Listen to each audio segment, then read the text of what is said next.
എല്ലാവർക്കും നമസ്കാരം. Mystery of സ്റ്റോറീസിലേക്ക് സ്വാഗതം. നീണ്ടൊരു ഇടവേളയ്ക്ക് ശേഷം വീണ്ടും പുസ്തകങ്ങളുടെ ലോകത്തേക്ക് വന്നതാണ്. ഇന്ന് ഞാൻ പറയാൻ പോകുന്നത് ശ്രീ സുഭാഷ് ചന്ദ്രന്റെ മനുഷ്യനൊരു ആമുഖം എന്ന നോവലിനെ പറ്റിയാണ്. ഏറെ പുരസ്കാരങ്ങളും അംഗീകാരങ്ങളും വാഴ്ത്തലുകളും ഒക്കെ ലഭിച്ച കൃതിയാണിത്. സാഹിത്യ ലോകത്ത് വിശിഷ്ടമായ ഒരു സിംഹാസനം തന്നെ സുഭാഷ് ചന്ദ്രന് ലഭിച്ചിരിക്കുന്നു എന്ന് പറയാം. എണ്ണപ്പെട്ട ഏറെ ചെറുകഥകൾക്ക് ശേഷം അഗ്നിസാക്ഷി എന്ന ഒരൊറ്റ നോവൽ കൊണ്ട് സാഹിത്യ ലോകത്ത് ചിരപ്രതിഷ്ഠ നേടിയ ലളിതാംബിക അന്തർജനത്തെ പോലെ ആദ്യത്തെ നോവൽ കൊണ്ട് തന്നെ വായനക്കാരുടെ മനസ്സിൽ ഇടം തേടിയിരിക്കുന്നു സുഭാഷ് ചന്ദ്രൻ. കാവ്യാത്മകത തുളുമ്പുന്ന, ധ്വനിഭംഗി ഉണർത്തുന്ന വാക്കുകളുടെ ഒരു പ്രവാഹം നമുക്ക് ഈ നോവലിൽ ദർശിക്കാം. രാമായണ ആരംഭത്തിൽ എഴുത്തച്ഛൻ പ്രാർത്ഥിച്ച പോലെ വാരിധി തന്നിൽ തിരമാലകൾ എന്ന പോലെ ഭാരതീ പദാവലി തോന്നണം കാലേ കാലേ എന്ന് സുഭാഷ് ചന്ദ്രനും പ്രാർത്ഥിച്ചിട്ടുണ്ടാകാം. ദേശചരിത്രം പ്രതിപാദിക്കുന്ന നിരവധി നോവലുകൾ നമുക്കുണ്ടായിട്ടുണ്ട്. എസ് കെ പൊറ്റക്കാടിന്റെ ഒരു ദേശത്തിന്റെ കഥ, തകഴിയുടെ കയർ, എം മുകുന്ദന്റെ മയ്യഴിപ്പുഴയുടെ തീരങ്ങളിൽ, ഒ വി വിജയന്റെ ഖസാക്കിന്റെ ഇതിഹാസം എന്നിങ്ങനെ ആ പട്ടിക നീണ്ടുപോകുന്നു. അതിന്റെ ഇങ്ങേയറ്റത്തെ കണ്ണിയായി എന്നാൽ വ്യത്യസ്തത പുലർത്തുന്ന ഒരു ആഖ്യാന ശൈലിയുമായി ഇതാ ഒരു നോവൽ, മനുഷ്യന് ഒരു ആമുഖം. ഒരു നൂറ്റാണ്ടിലേറെ കാലഘട്ടത്തിലെ കേരളക്കരയിലെ മനുഷ്യരുടെ വൈകാരിക ചരിത്രം. ഈ പുസ്തകത്തിന്റെ ഉള്ളറകളിലേക്ക് കടക്കും മുൻപ് എഴുത്തുകാരനെ പറ്റി അല്പം പറയാം. ശ്രീ സുഭാഷ് ചന്ദ്രൻ 1972 എറണാകുളം ജില്ലയിലെ ആലുവയ്ക്കടുത്ത് കടുങ്ങല്ലൂരിലാണ് അദ്ദേഹം ജനിച്ചത്. അദ്ദേഹത്തിന്റെ അച്ഛൻ ചന്ദ്രശേഖരൻ പിള്ള, അമ്മ പൊന്നമ്മ. അവരുടെ 5 മക്കളിൽ 5ാമനായാണ് ജനനം. നാട്ടിലെ സർക്കാർ വിദ്യാലയത്തിൽ നിന്നും പ്രാഥമിക വിദ്യാഭ്യാസം പൂർത്തിയാക്കി. എറണാകുളം സെന്റ് ആൽബർട്ട്സ് കോളേജിൽ നിന്നും പ്രീ ഡിഗ്രി പഠനം. തുടർന്ന് ഒരു പാരലൽ കോളേജിൽ നിന്നും 8ാം റാങ്കോടുകൂടെ മലയാളം BA പാസ്സായി. സ്കോളർഷിപ്പോടുകൂടെയാണ് അദ്ദേഹം മഹാരാജാസ് കോളേജിൽ MA പഠിച്ചത്. MA 1ാം റാങ്ക് തന്നെ അദ്ദേഹം കരസ്ഥമാക്കി. അദ്ദേഹത്തിന്റെ 14ാമത്തെ വയസ്സിലാണ് ആദ്യത്തെ കഥ എഴുതുന്നത്, ഈഡിപ്പസിന്റെ അമ്മ. പിന്നെയും കുറെ കഴിഞ്ഞാണ് മാതൃഭൂമി വിഷുപ്പതിപ്പ് നടത്തിയ ഒരു കഥാമത്സരത്തിൽ പങ്കെടുക്കുന്നതും ഘടികാരങ്ങൾ നിലയ്ക്കുന്ന സമയം എന്ന കഥയ്ക്ക് 1ാം സമ്മാനം കിട്ടുന്നതും. പിന്നെയും കുറെ കഴിഞ്ഞാണ് അദ്ദേഹത്തിന്റെ ചെറുകഥകളൊക്കെ വെളിച്ചം കാണുന്നത്. 28ലേറെ ചെറുകഥകൾ അദ്ദേഹം എഴുതിയിട്ടുണ്ട്. കുറെ ചെറുകഥാ സമാഹാരങ്ങൾ പുറത്തിറങ്ങി. ഘടികാരങ്ങൾ നിലയ്ക്കുന്ന സമയം, പറുദീസ നഷ്ടം, തൽപ്പം, വിഹിതം എന്നിങ്ങനെ. ഏറെ ഓർമ്മക്കുറിപ്പുകളും എഴുതിയിട്ടുണ്ട്. മധ്യേ ഇങ്ങനെ, കാണുന്ന നേരത്ത്, കഥയാക്കാനാവാതെ, ദാസ് ക്യാപിറ്റൽ തുടങ്ങിയവ. ഇതിൽ ദാസ് ക്യാപിറ്റൽ എന്നത് യേശുദാസിനെ കുറിച്ചുള്ള സ്മരണകളാണ്. അദ്ദേഹത്തിന്റെ ഈ മനുഷ്യനാമുഖം എന്ന ഈ നോവലിന് നിരവധി അവാർഡുകൾ ലഭിച്ചിട്ടുണ്ട്. കേന്ദ്ര സാഹിത്യ അക്കാദമി അവാർഡ്, കേരള സാഹിത്യ അക്കാദമി അവാർഡ്, വയലാർ അവാർഡ്, ഓടക്കുഴൽ അവാർഡ് എന്നിങ്ങനെ.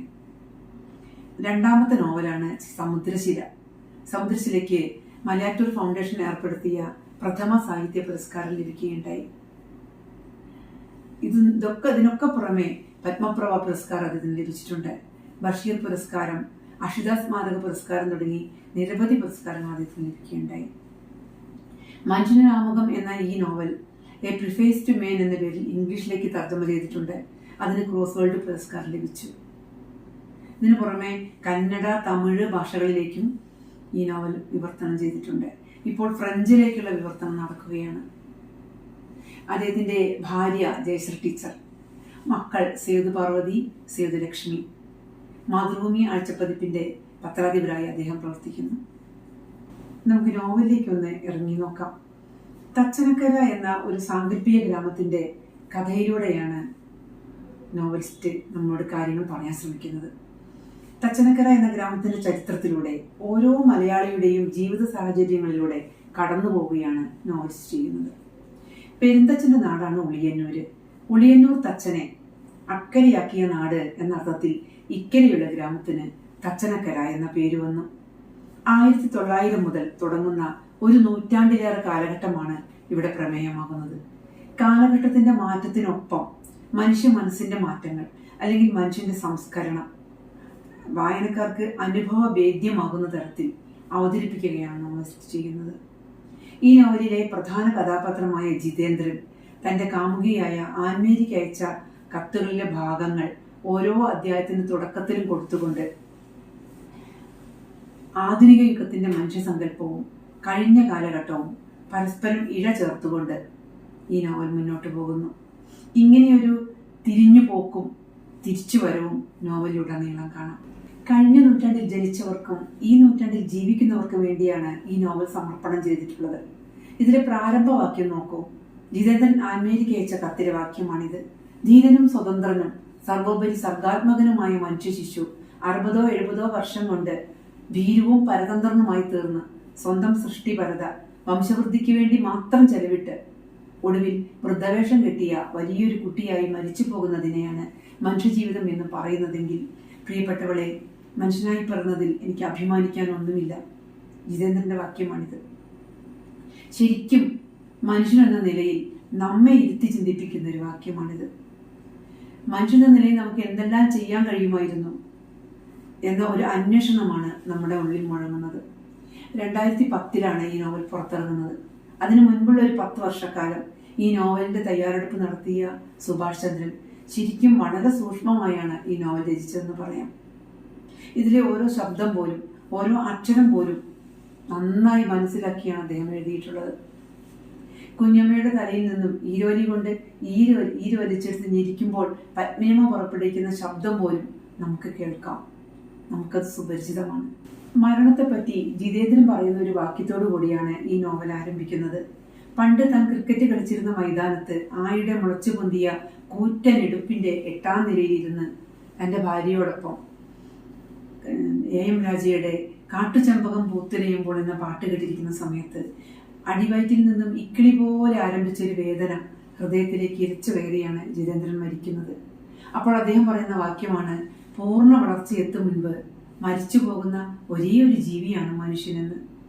ഈ വാക്യം പറഞ്ഞാണ് അദ്ദേഹം ഈ ലോകം വിട്ടു പോകുന്നത്. ഈ വാക്യം എഴുതിക്കൊണ്ടാണ് ഈ നോവൽ ആരംഭിക്കുന്നത്. ശരിക്കും പൂർണ്ണത ആഗ്രഹിക്കുന്നവരാണ് മനുഷ്യർ. എക്കാലത്തും പൂർണ്ണത നേടാൻ ആഗ്രഹിക്കുന്നവരാണ് മനുഷ്യർ. പക്ഷെ കഴിവുണ്ടായിട്ടും അതിനുള്ളൊരു ശ്രമം പോലും നടത്താതെ തിന്ന് കുടിച്ച് ജീവിച്ച് ഭോഗിച്ച് മരിച്ചു പോകുന്ന മനുഷ്യരുടെ ഒരു വിലാപമാണിത്. മരണത്തിന്റെ മണം വരലാത്ത ഒരു അധ്യായം പോലും ഇതിലില്ലെന്ന് പറയാം. പക്ഷെ ഏറ്റവും ദയനീയമായ മരണം ജിതേന്ദ്രന്റെയാണെന്ന് എനിക്ക് തോന്നുന്നു. കാരണം ജീവിച്ചിരിക്കുമ്പോൾ സ്വയം അടയാളപ്പെടുത്താൻ ആഗ്രഹിക്കുന്ന എന്തിനെയെങ്കിലും സൃഷ്ടിക്കണമെന്ന മോഹത്തോടു കൂടിയാണ് അദ്ദേഹം ജീവിച്ചത്. ഒരു നോവൽ എഴുതണമെന്ന് ആഗ്രഹിച്ച് വിവിധ നോവൽ ഭാഗങ്ങൾ എഴുതിയുണ്ടാക്കി. പക്ഷെ സാമ്പ്രദായികമായ ഒരു രീതി പിന്തുടരാൻ അയാൾ ആഗ്രഹിച്ചില്ല. അതുകൊണ്ട് നോവൽ എഴുത്തവിടെ അവസാനിപ്പിച്ചു. ഒരു പാട്ടുകാരനാവണമെന്നും ആഗ്രഹിച്ചിട്ടുണ്ടായിരുന്നു. പക്ഷെ ചെറുപ്പത്തിലെ അദ്ദേഹത്തിന്റെ ആസ്മ രോഗം അദ്ദേഹത്തിനെ പാട്ട് പാടുന്നതിൽ നിന്നും പിന്തിരിപ്പിച്ചു. കവിയാകണമെന്ന് ആഗ്രഹിച്ചു. ഒരുപാട് കവിതകളൊക്കെ എഴുതിയുണ്ടാക്കി. പക്ഷെ ഒരു കവിതയും വെളിച്ചം കണ്ടില്ല. 54 വയസ്സ് വരെ ജീവിച്ച് ഒന്നും ആവാനാവാതെ അപൂർണനായി അപ്രത്യക്ഷനാവുന്ന ജിതേന്ദ്രന്റെ ജന്മദുഃഖം വായനക്കാരന്റെ മനസ്സിനെ മതിക്കും വിധത്തിൽ സുഭാഷ് ചന്ദ്രൻ അവതരിപ്പിച്ചിരിക്കുന്നു. മനുഷ്യന്റെ മരണം പോലും നിസ്സാരമാകുന്ന ഈ കാലഘട്ടത്തിൽ മരണത്തെ പറ്റിയുള്ള വർണ്ണനയും അപ്രകാരമേ വരൂ. ഒരു തമാശ രൂപേണ ലളിതമായി അവതരിപ്പിച്ച ജിതേന്ദ്രന്റെ മരണം ഒരുപക്ഷെ നമ്മളെവിടെയും വായിച്ചു കാണില്ല. അടുത്ത തലമുറയ്ക്ക് വേണ്ടി എന്തു ചെയ്തു എന്ന ദൈവത്തിന്റെ ചോദ്യത്തിന് ഞാൻ തിന്നു കുടിച്ചു ഭോഗിച്ചു ജീവിച്ചു മരിച്ചു, ഇതല്ലാതെ മറ്റൊന്നും പറയാനാവാതെ തലതാഴ്ത്തി നിൽക്കുന്ന ഒരുത്തന്റെ അവസ്ഥ, അതാണ് ജിതേന്ദ്രൻ സൂചിപ്പിച്ചത്.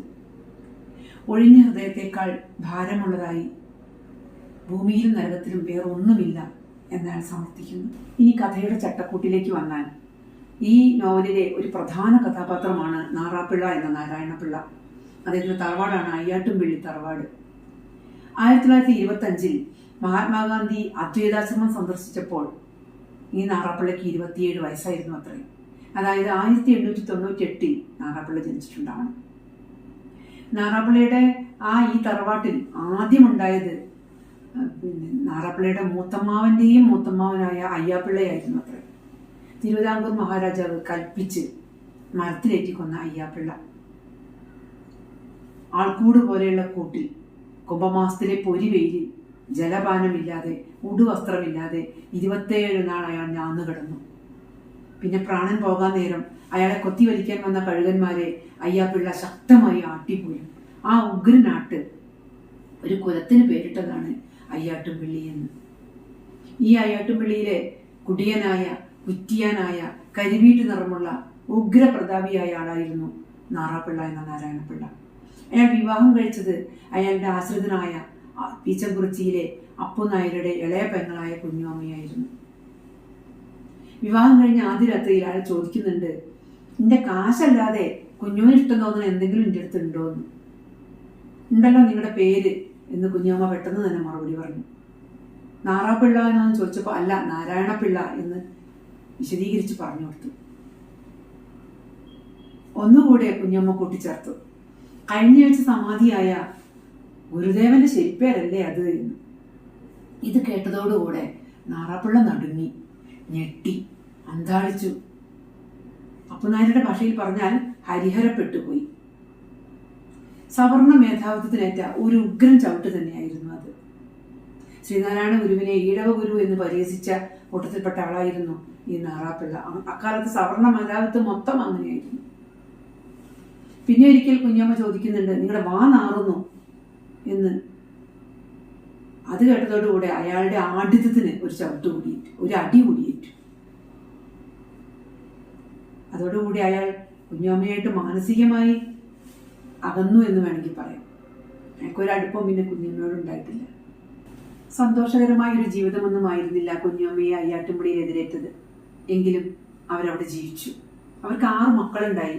മൂത്തവൻ ഗോവിന്ദൻ, പിന്നെ പത്മനാഭൻ, പങ്കജാക്ഷൻ, ചന്ദ്രൻ, പിന്നെ 2 പെൺകുട്ടികളും തങ്കമ്മയും ചിന്നമ്മയും. ചിന്നമ്മയെ പെറ്റ കൊല്ലം നാറാപ്പിള്ള തറവാട് വീടിന്റെ വടക്ക് ഭാഗത്തായി ഒരു പുത്തൻ പുര പണിത് താമസം മാറ്റി. തറവാട് വീട് ചെതറി പിടിച്ചു പോവാതിരിക്കാനായി മേനോൻ മാഷിന് വാടകയ്ക്ക് കൊടുത്തു. അയാളുടെ ഭാര്യ പത്മിനിയമ്മ, മകൻ അച്യുതൻ. അച്യുതനും ഗോവിന്ദനും ഒരു വിദ്യാലയത്തിലായിരുന്നു പഠിച്ചിരുന്നത്. അവർ നല്ല കൂട്ടുകാരായി. കുഞ്ഞുമ്മയും പത്മിനിയമ്മയും നല്ല കൂട്ടുകാരികളുമായി. ദിവസങ്ങൾ അങ്ങനെ കഴിഞ്ഞുപോയി. ഗോവിന്ദന് ഈ മേനോൻ മാഷിന്റെ വീട്ടിലെ പുസ്തക അലമാര വളരെ പ്രിയപ്പെട്ടതായി. അയാൾക്ക് അതൊരു പുതിയ വെളിച്ചമേകി. ദിവസവും പുസ്തകം എടുത്ത് വായിക്കാൻ തുടങ്ങി. ഒരു ദിവസം 2 പുസ്തകങ്ങളും എടുത്ത് പോരും വഴി ഗോവിന്ദനും അച്യുതനും പുഴയിൽ ഇറങ്ങി നീന്തി. കുറേ സമയം നീന്തി. വിവരമറിഞ്ഞെത്തിയ നാറാപ്പിള്ള തലപ്പത്തലെടുത്ത് ഗോവിന്ദനെ പൊതിര തല്ലി. ഒരക്ഷരം മിണ്ടാതെ അവൻ ആ തല്ല് മുഴുവൻ ഏറ്റുവാങ്ങി. പക്ഷെ നാറാപ്പിള്ള ഒരു കടുകൈ കൂടി ചെയ്തു. കരയിലുണ്ടായിരുന്ന 2 പുസ്തകങ്ങൾ എടുത്ത് അയാൾ പുഴയിലേക്ക് വലിച്ചെറിഞ്ഞു. അതോടുകൂടെ ഗോവിന്ദനാകെ എന്തോ ഒരു വിഭ്രമം ഉണ്ടായി. ഞാൻ എന്താണ് മേനോൻ മാഷിനോട് പറയാ എന്ന് ആലോചിച്ചോ, അതോ അവന്റെ സമനില തെറ്റി നിലത്ത് വീണ് കിടക്കുന്ന തലപ്പത്തിലെടുത്ത് അയാൾ അച്ഛനെ അടിച്ചു. വീണ്ടും വീണ്ടും അടിച്ചു. ഒരിക്കലും പ്രതീക്ഷിക്കാത്തൊരു സംഭവമായിരുന്നു അത്.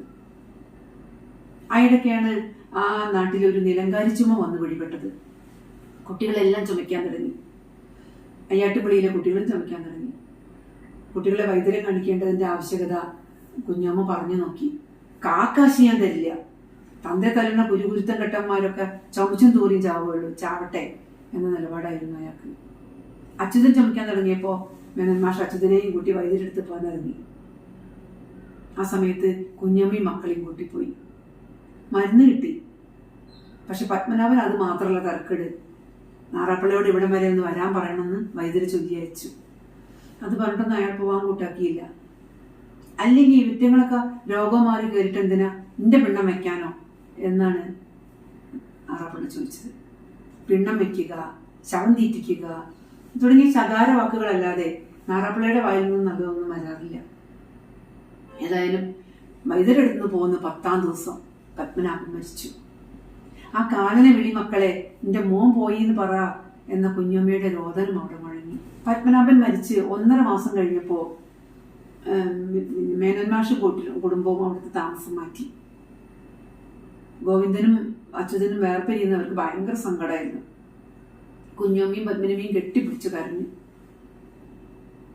കുഞ്ഞമ്മയുടെ ജീവിതത്തിൽ ആകെ വളരെ കുറച്ച് സന്തോഷങ്ങളെ ഉണ്ടായിരുന്നുള്ളൂ. അതിലൊരു സന്തോഷമായിരുന്നു ഈ പത്മിനിയമ്മയും വന്നത്. പത്മിനിയമ്മയെ പിരിഞ്ഞു പോകുന്നത് അവർക്ക് ഹൃദയഭേദകമായിരുന്നു.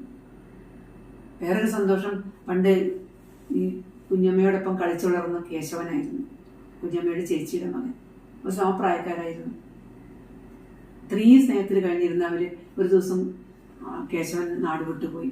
അതോടെ ഒറ്റയ്ക്കായിപ്പോയി കുഞ്ഞമ്മ, കൊച്ചുനാളിൽ തന്നെ. അതായിരുന്നു അവരുടെ വേറൊരു സന്തോഷം. അങ്ങനെ അവർക്കുണ്ടായിരുന്ന സന്തോഷങ്ങളെല്ലാം അവരിൽ നിന്നും അകന്നുപോയി എന്ന് അവർക്ക് തോന്നി. ഒരുപാട് സങ്കടപ്പെട്ടു കുഞ്ഞമ്മ. സ്ത്രീകൾ അടിമകളും അതുപോലെ അപലകളുമാണ് എന്ന് കരുതപ്പെടുന്ന ഒരു കാലഘട്ടത്തിൽ, പുരുഷ മേധാവിത്വം ശരിക്കും കൊടുമ്പിരി കൊണ്ട ഒരു കാലഘട്ടത്തിൽ ആത്മധൈര്യമുള്ള സ്ത്രീ തന്നെയായിരുന്നു കുഞ്ഞമ്മ. അതുകൊണ്ടാണ് പിൽക്കാലത്ത് ഗോവിന്ദൻ വലുതായ ശേഷം താൻ ഒരു ഈഴവ സ്ത്രീയെ സ്നേഹിക്കുന്നു, വിവാഹം കഴിക്കാൻ ആഗ്രഹിക്കുന്നു എന്ന് പറഞ്ഞപ്പോൾ കുഞ്ഞമ്മ കൂടെ നിന്നത്. അടിച്ചേനകത്ത് കയറ്റൂല എന്ന് പറഞ്ഞ് ഗർജിച്ച നാറാപ്പിള്ളയോട് ഏത് പുരുഷനെയും അസ്തപ്രജ്ഞനാക്കുന്ന പുച്ഛ ചിരിയോടുകൂടെ കുഞ്ഞമ്മ ചോദിക്കുന്നുണ്ട്, അപ്പൊ ചായ്പിലെ പൊലക്കള്ളിയോ, അവളെ ഞാൻ എന്തു ചെയ്യണമെന്ന്. ഏക്കർ കണക്കിന് പാടം ഉണ്ടായിരുന്നു നാറാപ്പിള്ളയ്ക്ക്. ആ പാടത്തെല്ലാം കൊയ്ത്തിന് വരുന്ന സ്ത്രീകളിൽ കാളിപ്പെണ്ണിനെ അയാളെ ചായ്പിൽ, പഴയ വീടിന്റെ ചായ്പിൽ പാർക്കാൻ അനുവദിച്ചിരുന്നു. അവൾക്ക് കുറെ ദൂരെയാണ് വീട്, പോയി വരാൻ ബുദ്ധിമുട്ടാണെന്ന് പറഞ്ഞു. എല്ലാ രാത്രിയും ഈ ചായ്പിലേക്ക് പോകുന്ന നാറാപ്പിള്ളയെ കുഞ്ഞമ്മ നിരീക്ഷിച്ചിരുന്നു. കുഞ്ഞമ്മയുടെ ഈ ഒരു ഈ ഒരു തുറന്നു പറയാനുള്ള ആ ഒരു മനക്കരുത്ത് നമ്മൾ ശരിക്കും അഭിനന്ദിക്കുക തന്നെ വേണം. അതും അക്കാലഘട്ടത്തിലെ സ്ത്രീകളുടെ ഇടയിൽ എടുത്തു പറയത്തക്ക ഒരു വ്യക്തിത്വം തന്നെയായിരുന്നു കുഞ്ഞമ്മ. ഈ നാറാപ്പിള്ളയുടെ സ്വഭാവ ദൂഷ്യം വിവരിക്കുന്നതിലൂടെ അക്കാലത്തെ അധസ്ഥിത വർഗ്ഗക്കാർ അനുഭവിച്ചിരുന്ന, അവരുടെ നിവൃത്തികേട് കൊണ്ട് അവരനുഭവിച്ചിരുന്ന പീഡനങ്ങളിലേക്കും വിരൽ ചൂണ്ടുന്നുണ്ട് ഈ വാക്യം. ഗോവിന്ദൻ സുലോചനയെ വിവാഹം ചെയ്ത് ചെറായിൽ താമസം തുടങ്ങി കുറെ അകലെ. പിന്നീട് ഒരു വർഷമൊക്കെ കഴിഞ്ഞാണ് അവർ ഈ ഭാഗത്തേക്ക് വന്നത്, അതും തച്ചനക്കര തേവരുടെ അടുത്തേക്ക്, പരശുരാമ ക്ഷേത്രത്തിലേക്ക്. അവർ കുഞ്ഞിനെയും കൊണ്ട് അമ്പലത്തിൽ വന്നിട്ടുണ്ടെന്ന് അറിഞ്ഞ് കുഞ്ഞമ്മയും ചിന്നമ്മയും അങ്ങോട്ട് ഓടി, അവരോട് സംസാരിക്കാനും വിവരങ്ങൾ അറിയാനും. കുറെ നേരം സംസാരിച്ചതെന്ന് തിരിച്ചു വരുമ്പോൾ ഗോവിന്ദന് ഒരു പൊതിക്കെട്ട് നൽകി. അതിനകത്ത് ഒരു മുണ്ട് നേരിയതും അതുപോലെ ചിന്നമ്മയ്ക്ക് ഒരു പാവാട തുണി ഉണ്ടായിരുന്നു. അതുമായി അയ്യാട്ടുംപടിയിലെത്തിയ അവരെ നാറാപ്പിള്ള വേണ്ട ഭേദ്യം ചെയ്തു. ചിന്നമ്മയുടെ പുറത്തടിച്ചു. ഈ പൊതി കുപ്പയിലേക്ക് വലിച്ചെറിഞ്ഞു. അതും പോരാഞ്ഞ് കുഞ്ഞമ്മയുടെ തലമുടി പിടിച്ചിഴച്ച് തറവാട്ട് പുരത്ത് കൂടെ കൊണ്ടുപോയി പുത്തൻപുരയുടെ നടക്കലിലിട്ട് ചവിട്ടി, ആഞ്ഞു ചവിട്ടി. അതോടുകൂടെ തല പൊട്ടി ബോധം പോയ അവരെ ചിന്നമ്മയും തങ്കമ്മയാണ് അകത്തേക്ക് എടുത്തുകൊണ്ടുപോയത്. കുഞ്ഞമ്മ പിന്നീട് ഒരിക്കലും പഴയ ജീവിതത്തിലേക്ക് തിരിച്ചു വന്നില്ല. അവർക്ക് ഏറ്റവും പ്രിയപ്പെട്ടവരായിരുന്ന, അവരിൽ നിന്നും അകന്നുപോയ, ഇനി ഒരിക്കലും തിരിച്ചു വരാനിടയില്ലാത്ത കുറേ ആളുകളുടെ പേരുകൾ വിളിച്ചു കരഞ്ഞു. മേനോൻ മാഷേ, പൽപ്പിനി ചേച്ചിയെ, പൽപ്പനാവ, കേശവ എന്നിങ്ങനെ അവരിൽ നിന്നും അകന്നുപോയ, അവർക്ക് നഷ്ടപ്പെട്ടു പോയ ഒരുപാട് ആളുകളെ പേര് വിളിച്ച് കരഞ്ഞ് ആ മുറി മുഴുവനായി അവർ ഓടി നടന്നു. ആ മുറിയുടെ ചുമരിന്മേൽ തല ഇടിച്ചിടിച്ച് ചോരച്ചാലുകൾ നെറ്റിയിലും തലയിലും അതുപോലെ ചുമരിലും വരച്ചു ചേർത്ത് കുഞ്ഞമ്മ അവസാനം ഈ ലോകം വിട്ടുപോയി. എപ്പോഴും കുഞ്ഞമ്മയോട് ഒട്ടി നിന്നിരുന്ന ചന്ദ്രനാണ് കുഞ്ഞമ്മയുടെ ചിതയ്ക്ക് തീ കൊളുത്തിയത്.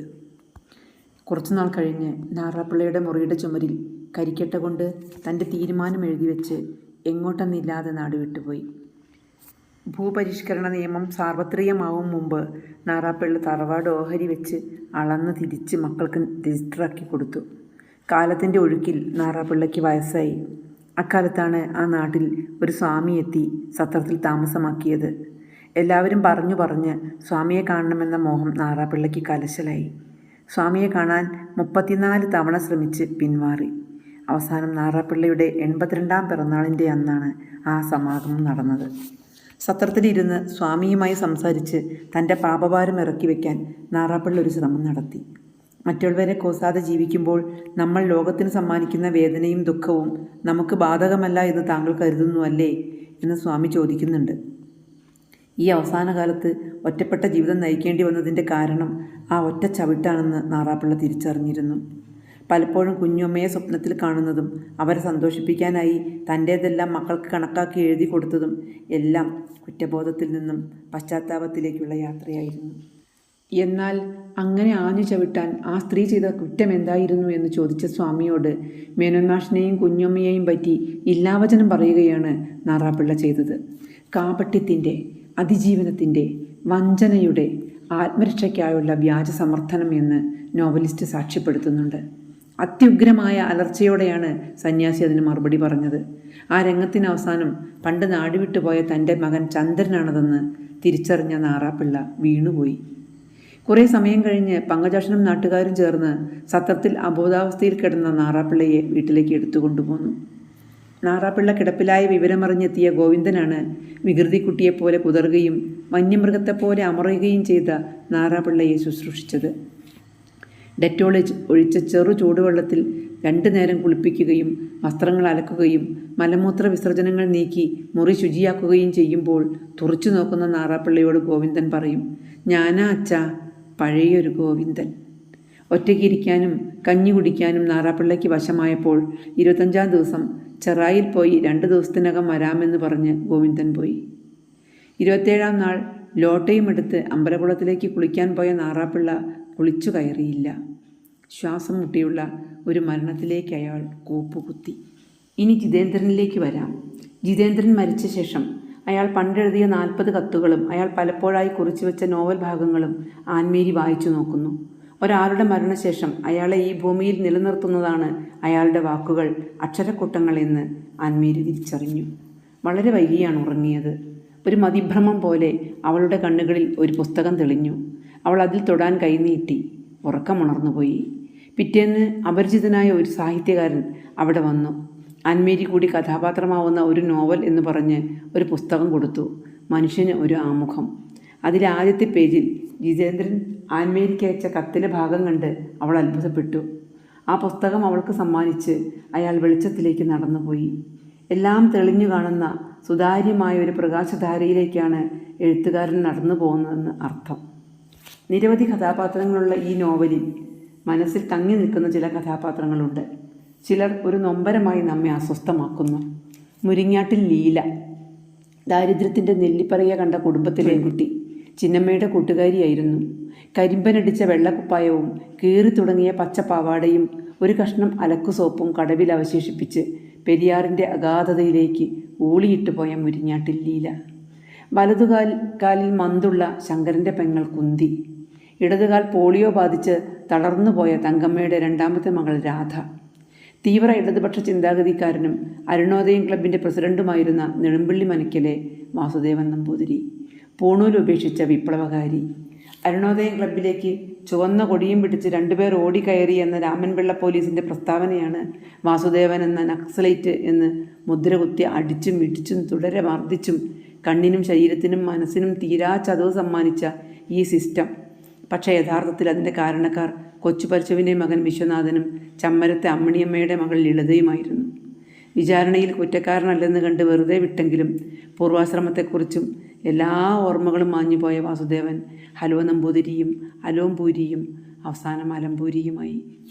കുറ്റബോധം പേറുന്ന കുറേ ആത്മാക്കളുണ്ടിതിൽ. ഒരു പ്രായച്ചിത്തത്തിനായി ആത്മാർത്ഥമായും ആഗ്രഹിക്കുന്നവർ, കുറേയൊക്കെ പ്രായച്ചിത്തം കൊണ്ട് പാപഭാരം ഇറക്കുന്നവർ. ചെറുപ്പത്തിൽ ഒരു മച്ചിങ്ങയേറ് ഒരു കോഴിക്കുഞ്ഞിൻ്റെ ജീവൻ അപഹരിച്ചപ്പോൾ പകച്ചുപോയ ചന്ദ്രൻ പിൽക്കാലത്ത് അയ്യാട്ടുംപള്ളി വളപ്പിൽ ധാരാളം ഫലവൃക്ഷങ്ങൾ നട്ടുപിടിപ്പിച്ചു. പ്ലാവും മാവും പേരയും ബബ്ലൂസ് നാരകവും. അങ്ങനെയെല്ലാം അച്ഛനെ തല്ലുക എന്ന മഹാപരാധം ചെയ്തതുകൊണ്ടാവും അവസാന കാലത്ത് നാറാപ്പിള്ള തനിക്ക് വേണ്ടി കരുതിയ വിഴുപ്പലക്കാൻ ഗോവിന്ദൻ എത്തിയത്. വാസുദേവൻ നമ്പൂതിരിയുടെ ദുരന്തം. വിശ്വനാഥന് അലമ്പൂരിയുടെ കണ്ണിലേക്ക് നോക്കാൻ തന്നെ ഭയമായിരുന്നു. ലളിതയാവട്ടെ കാണുമ്പോഴൊക്കെ അലമ്പൂരിക്ക് ദക്ഷിണ കൊടുത്ത് നന്നായി വരട്ടെ എന്ന അനുഗ്രഹം നേടി. താൻ പാപം ചെയ്തുവെന്ന ബോധം ഉള്ളിൽ ശക്തിപ്പെട്ടതുകൊണ്ടാണ് നാറാപ്പിള്ള സന്യാസിയെ കാണാൻ പോയത്. ചില പ്രയോഗവിശേഷങ്ങളും വർണ്ണനകളുമൊക്കെ ഈ നോവലിൽ എടുത്തു പറയേണ്ടതുണ്ട്. ഹരിഹരപ്പെട്ടു പോവുക എന്ന പുതിയൊരു പ്രയോഗം തന്നെ ഇതിലുണ്ട്. മറ്റൊരു പ്രത്യേകത, ധാരാളം കവിതകളുണ്ടിതിൽ. പ്രാസഭംഗിയുള്ളവ, വൃത്തമൊപ്പിച്ചെഴുതിയവ, ആശയഗാംഭീര്യമുള്ളവ. തങ്കമ്മയുടെ മകൾക്ക് വന്ന മുടന്തിനെപ്പറ്റി നോവലിസ്റ്റ് പറയാൻ ശ്രമിക്കുന്ന ഒരു പരമാർത്ഥമുണ്ട്. ആലുവ മുതൽ തിരുവനന്തപുരം വരെ ഒരു പദയാത്രയുണ്ടായിരുന്നു. കമ്മ്യൂണിസ്റ്റ് അനുഭാവികളായ ചിന്നമ്മയുടെ ഭർത്താവ് ശങ്കരനും തങ്കമ്മയുടെ ഭർത്താവ് കുമാരനും അതിൽ പങ്കെടുത്തു. ശങ്കരൻ പാതി വെച്ച് തിരിച്ചു പോന്നു. കുമാരൻ അത് പൂർണ്ണമാക്കിയാണ് തിരിച്ചെത്തിയത്, നടന്നു തളർന്ന്. അതിനുശേഷമുണ്ടായ കുഞ്ഞാണത്രേ രാധ. കമ്മ്യൂണിസ്റ്റ് പാർട്ടിക്ക് താൽക്കാലികമായി ഉണ്ടാകുന്ന തളർച്ച പോലും ഭാവിയിൽ ഒരു മുടന്തായി മാറുമെന്നാണ് പറയുന്നത്. ഇടതുപക്ഷത്തിൻ്റെ പ്രത്യയശാസ്ത്ര വ്യതിയാനങ്ങൾ ദൂരവ്യാപകമായ പ്രത്യാഘാതങ്ങൾ ഉണ്ടാക്കും. അല്ലെങ്കിൽ അതിൻ്റെ ഫലം അനന്തര തലമുറ കൂടി അനുഭവിക്കേണ്ടി വരും എന്നായിരിക്കാം നോവലിസ്റ്റ് ഇവിടെ വിവക്ഷിക്കുന്നത്. ജനനവും മരണവും ഒരു നാണയത്തിൻ്റെ ഇരുപുറമാണെന്ന ബോധ്യപ്പെടുത്തൽ ഇടയ്ക്കിടെ നടക്കുന്നുണ്ട്. മഴക്കാറ് കണ്ട് മതിച്ച് നൃത്തം ചെയ്യുമ്പോൾ അതിൽ നിന്നും മിന്നലേറ്റ മയിലിനെ പറ്റി പറയുന്നുണ്ട്. പീലി വിടർത്തിയാടുന്ന ഉന്മത്തമായ ഒരവസ്ഥയിൽ നിറഞ്ഞു നിൽക്കുമ്പോൾ മിന്നലപഹരിച്ച ആ ആൺമയിലിനെ നമുക്ക് സങ്കല്പിക്കാം. തെളിഞ്ഞു നിൽക്കുമ്പോഴുള്ള മാഞ്ഞുപോകൽ. പക്ഷേ ആ ചിന്ത ജിതനിൽ ഒരാഘാതമാണ് സൃഷ്ടിച്ചത്.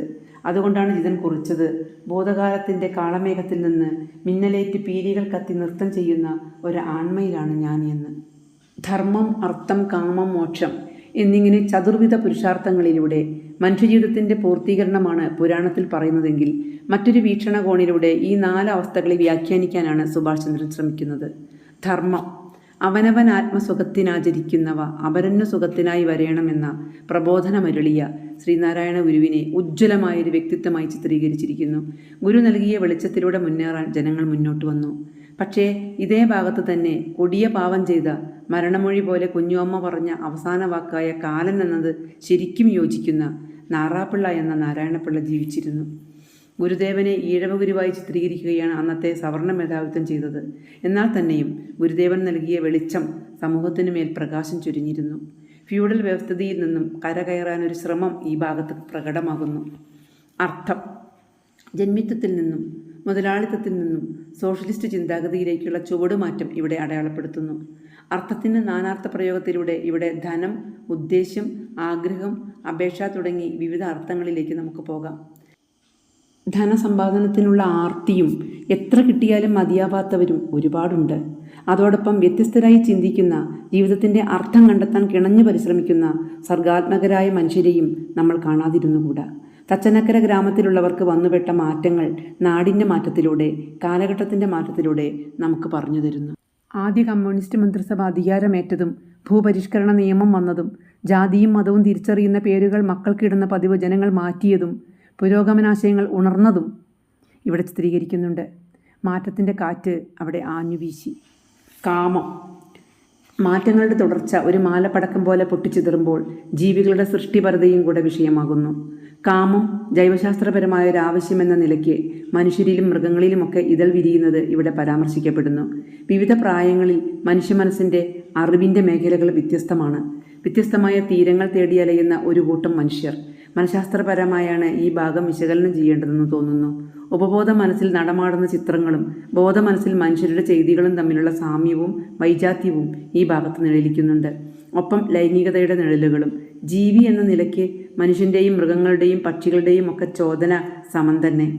അത് മനസ്സിലാക്കാനാണ് പങ്കജാക്ഷൻ്റെ രണ്ടാമത്തെ മകൻ ശശിയെപ്പറ്റിയും നാൽക്കാലികളെപ്പറ്റിയും കോഴികളെപ്പറ്റിയും ഒക്കെ നോവലിസ്റ്റ് പറഞ്ഞു വയ്ക്കുന്നത്.